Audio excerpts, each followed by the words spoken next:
So today we're going to be taking a look at a video by Minnesotaboyy. If you don't know who Minnesotaboyy is, I would recommend this video by Just a Robot. In any case, let's begin.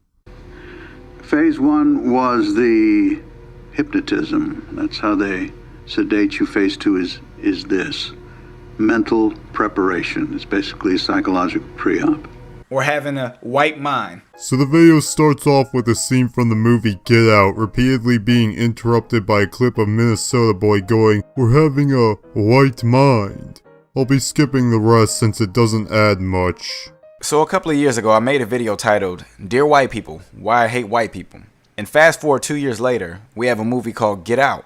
And in this movie, white people were stealing bodies and swapping brains with black people. And I coined a term what they used in the movie, or having a white mind. It means when whites dominate a society, they program other races, cultures, and religions to act like them. Oh, you mean like how men hold secret meetings where they discuss how to oppress women by spreading their legs, called the patriarchy, right? In all seriousness, what exactly do you mean by this? SJWs, leftists, liberals, whatever, always talk about these systems that are in place to oppress people, but they never explain exactly how it works. We're just all apparently being brainwashed by a shadowy puppet master controlling everything. Now people thought I was crazy for seeing how f***ed up white people really are, and what they are planning to do in the future. Well, perhaps that's because you failed to back up your assertion substantially. Would you even be willing to entertain that possibility? And now you see it, 2 years later. And exactly how does this prove anything? So riots have broken out in Charlottesville, Virginia, because they took down the symbols and statues of the Confederates' history. And white nationalists and right-wing activists are pissed. So what do you think they did? Is it A, become violent and aggressive? That's a gross oversimplification of what happened. The Unite the Right rally didn't simply show up and start attacking people. What happened was Antifa showed up and a fight broke out. It's unclear which side started the fight, but Antifa were the ones in the location they didn't have a permit for. And assuming that Antifa was doing their usual shtick of being violent and aggressive, then it's perfectly logical for the other side to fight back. Again, we can't jump to conclusions on which side was doing what. I'm just saying that I wouldn't be surprised if it turned out that Antifa was being violent. Oh, but Antifa only fights Nazis. You can't compare violence committed by Nazis to violence against Nazis. First off, Antifa is a domestic terrorist organization. They consider anyone who doesn't blindly agree with them to be Nazis. And second, while there were people there doing Hitler salutes and holding Nazi flags, it's unclear whether or not this was the vast majority of people there, or if they were simply a minority.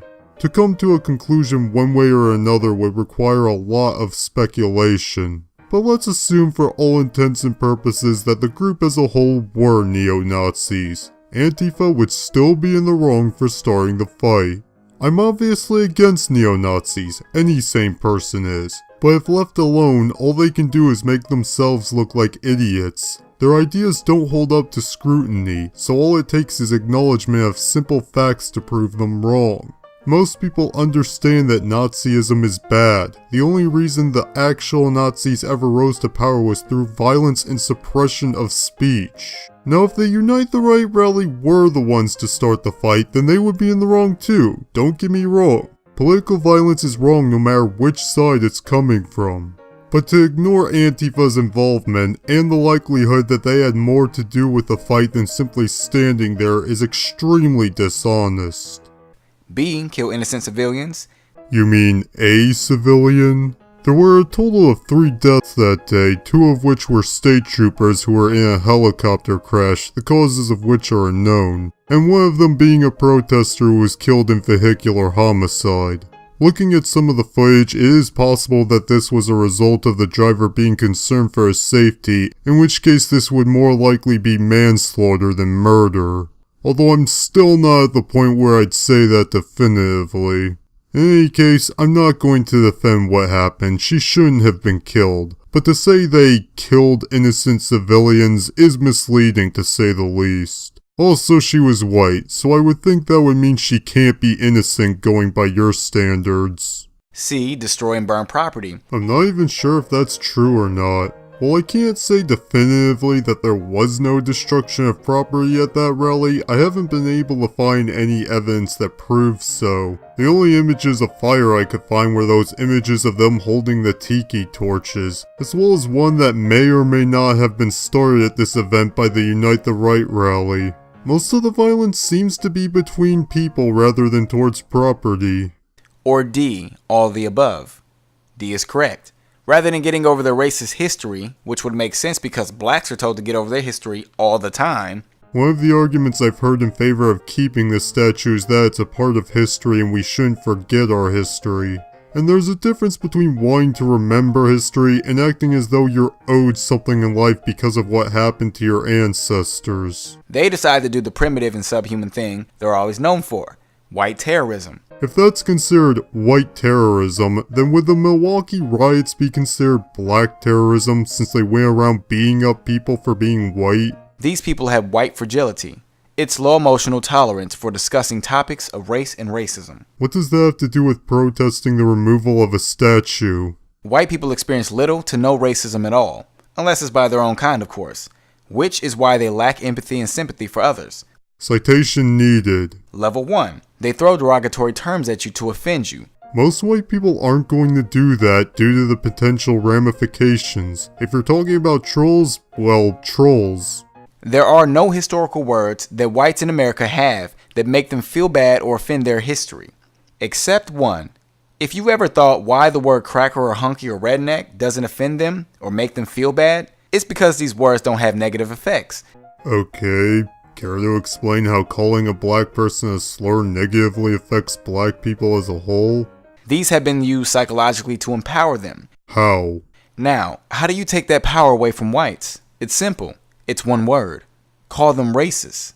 Yeah, that's because calling someone racist isn't just an insult, it's an accusation.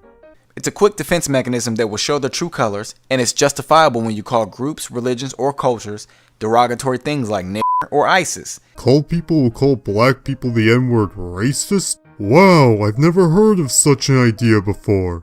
And while I obviously don't agree with claiming that all Muslims are a part of ISIS, I think calling it racist is a stretch. It's safe to say that we can call them racist and it offends them heavily. If a person is calling you a slur, chances are they don't have a problem with being called racist. Level 2. They don't see it, meaning they don't see racism or it doesn't exist.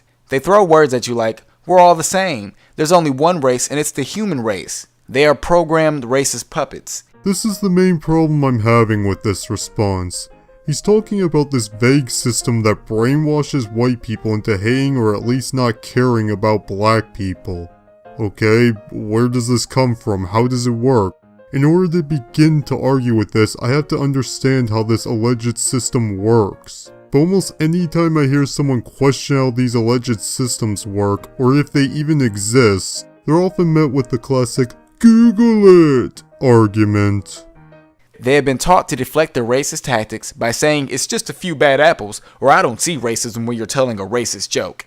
The way I understand it, when someone tells a racist joke, the joke is that the racist idea is stupid. For example, this joke I found on Reddit. What do you call it when a white man dancing has a seizure? An improvement. The joke is supposed to be more that the idea of white people being collectively unable to dance is a silly thing to claim. The reason they say these things is because they've been taught that there's only one race, and that's the white race. We've been taught that black people, Asians, etc. don't exist. Which is another way of saying it's normal. It's normal to tell a racist joke. It's normal for blacks to be poor. What exactly do you expect us to do about that? If you're asking for reparations, we've been paying those out to the Native Americans, and guess what? They're still poor. And if you have a better solution to the issue of poverty, I'm willing to hear it. And level 3, moral dilemmas and tolerance.